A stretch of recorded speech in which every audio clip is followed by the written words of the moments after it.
the future? Do you think everyone is going to be chipped? I think it'll be voluntary, but I am certainly convinced that millions of people will find it very, very valuable to have a smart device under their skin.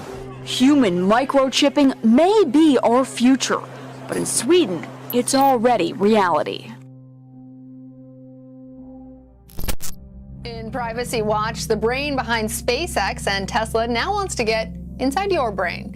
Elon Musk's startup Neuralink hopes to one day implant chips in the human brain. Musk unveiled a prototype of the device last month. It's currently being tested in pigs. The goal is to help treat neural disorders. Some say that it could lead to our brains being linked straight up to the internet one day. Well, 5G isn't even rolled out yet in France. That its successor, the sixth generation of wireless mobile networks, is being developed. Some scientists say it will be necessary to facilitate improvements in the areas of imaging, presence technology, and location awareness. It is not the first time we've seen BCIs. These are brain-computer interfaces. In fact, there's kind of an interesting history around these computer and machine interface devices. But what Musk unveiled is this kind of quarter or silver dollar size device that sits on top of the brain. How is this company actually tracking and conducting this open source surveillance on people? What sort of information are they looking at here? So corporate surveillance is basically happening all the time and in ways we don't even think about on a day-to-day basis. When people talk about corporate surveillance, what they mean is when a company collects information about an individual, often when that individual is not necessarily aware that that collection is occurring. I mean, every time you browse the internet, every time you use an app on your phone, even driving your car or just being out in public, oftentimes corporate surveillance is occurring. Social media companies like Google and Facebook and Twitter collect a lot of information, but they're not doing it to sell to third parties. They're mainly collecting this information to give content to other users, but just as importantly, they're using it to create profiles of individuals to advertise towards. Now, while this is generally the model that is supported on the internet, I think there's a lot of concern whether or not all this data collection really is useful to better advertise. Now, first, for our viewers, what is 6G and how is it different from 5G? All right, so first of all, I think I'd like to clarify that 6G as a technology does not exist today, right? It's more like an aspiration, vision for researchers that we are putting forward. As operators roll out 5G around the world, we're starting to think about what 6G will look like. And we can imagine and think that 6G technology will be deployed 8 to 10 years from today, right? So going back to your original question, what is 6G and how it's different from 5G? 6G will be a connection of technology that will enable a hyper-connected future, right? A future where people are connected with faster links, but people are also connected with the physical environment where they operate and with the cyber environment where our data resides, right? A number of devices, 500 billion devices, are foreseen to be connected by 2028. This will include anything from cars to drones, robots, construction machinery, factory equipment, medical devices. All these devices will generate massive amounts of data, much more than possible today, to enable this close, responsive, and fast interaction with humans. So why is linking up our brains to computers something that Elon Musk is interested in? Musk does say that this device in the future could allow people to restore limb function, cure blindness, but then also even download their memories to robots. What kind of data does Neuralink have to actually back up these claims, or are they just really the dreams of somebody who is interested in the future and sees possibility around every corner?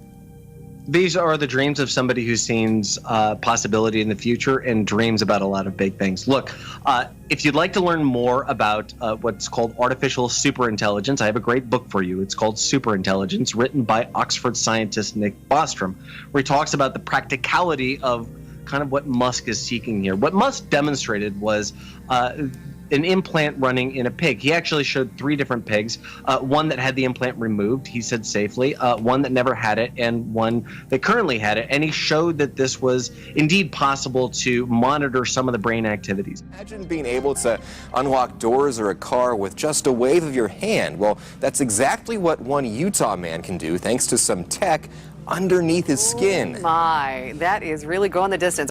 Ben Workman is one of a few people around the world who are turning to cybernetic implants. Simply speaking, they're different kinds of computer chips that let you do different things. When Elias Brotberger goes to work, he doesn't need ID, and he doesn't need money. In fact, much of what he needs to get through the day is hidden right there, just below the surface, in his hand. Like to touch it? Yeah. Yeah? Oh, weird. Yeah, it's like a grain of rice. Yeah, a grain of rice. Embedded in his hand is a microchip that serves as his keys, his ID, and his wallet. Yeah, it's all in chip, so I use it like to get around the building. Buy snacks. Yeah, exactly. Let's buy some snacks. Exactly. So I can't open it. No. Okay. So what I need to do is I need to first blip my chip, and it will log me in, and from there I get access to the fridge. Popular TV shows like Black Mirror have imagined chips as part of a dystopian future. Install in-grain procedure with local anesthetic and you're good to go. In Sweden, the microchips are already here. The microchip implants use the same technology that's in contactless credit cards, which have made cash pretty much obsolete in Sweden. But the massive increase in surveillance post did not only breach the privacy of Muslim communities, it went far deeper.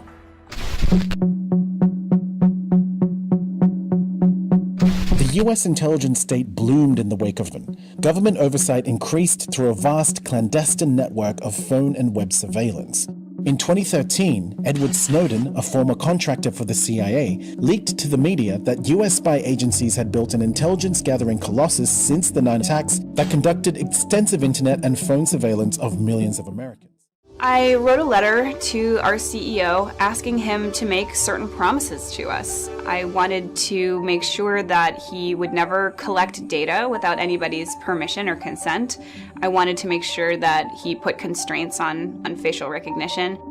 It was surprising then when the CEO called a meeting for the whole company. It was an optional meeting, and he said, that we would be there to discuss the issues in the letter. And he pulled the meeting together, and of course the whole company showed up. And he ended that meeting by telling us that he had no intention of putting constraints on these kinds of things, and that's when I knew I had to quit. People in France are already concerned about the rollout of 5G because of potential health and espionage hazards. What would you say to them, and will 6G pose even greater threats, do you think? I believe that 5G and 6G will pose less health hazards. That means that lower electromagnetic power reaches humans. That means that we have less of an impact on biological tissues. In terms of surveillance and privacy, well, that's clearly a very important concern. 6G, which is expected to be launched commercially in 2030. At this tech fair, a chipping event for those on the cutting edge, merging their hands with this new technology. I thought it would be fun, right? The process is simple and swift. A pinch of the skin, and in a matter of seconds, the chip is inserted. The transformation is complete. As for the pain, I barely felt it. but even in this nation of early adopters, not everyone is racing to get chipped. Feel less human. I will feel like a robot. I think, it's so much more data can go into this, when it's in your body. Society is kind of built in a way that to interact in modern society, you don't really have a choice about your data, and often you can't correct that collection of information. You can't ask for it to be deleted. You can't necessarily port that data to somewhere else in some instances, and that all this information that's collected is retained basically forever, and we don't know how it's going to be used in the future, and it can manipulate us in terms of how we vote potentially. It can manipulate us in terms of what we purchase, and it can also be used to restrict our options. To me, this data collection really equates to power, and there need to be checks on what companies can do with all of our livelihoods, our information, the photos of us that get sent around the world for tagging. In particular, I start worrying a lot about things like smart homes and smart doorbell cameras that either connect directly to law enforcement or can be subpoenaed in court. Meanwhile, the big tech CEOs, go in front of Congress and they're asked, are these devices recording us all the time? And somehow are able to convince the public that they're not. But as somebody who has helped to build these kinds of technologies, I can tell you they absolutely are. Workman also has a magnet in his left hand. Which is literally just a magnet. It doesn't really have any interesting functionality besides just magic tricks and fun stuff. Say I try and convince them a banana is the key, and then I hold the banana up and it unlocks the door. Whether it's practical jokes or practicality, Workman says he's excited to see what he'll be able to do next. So Ben says the next step for him would be to be able to pay for things with just his hand. So no credit cards, no phone, just a chip in his hand. He'd just like to be able to go, pay for it and all that. Wow. I mean, that is a whole new world, right? It is a whole new world. Interviewing him was I was taken back by it because I was like, wow, you can do all this kind of stuff? That's crazy. Just a wave of the hand. Just a wave of the hand. That's a bit much, though, for me. I don't know if I like that too much. I hope nothing happens and no infection and he's okay. He's all good. He hasn't had any problems. Wow. All right. Well, good for him. Yeah. Thank you. What an interesting story. You're Thanks welcome. so much.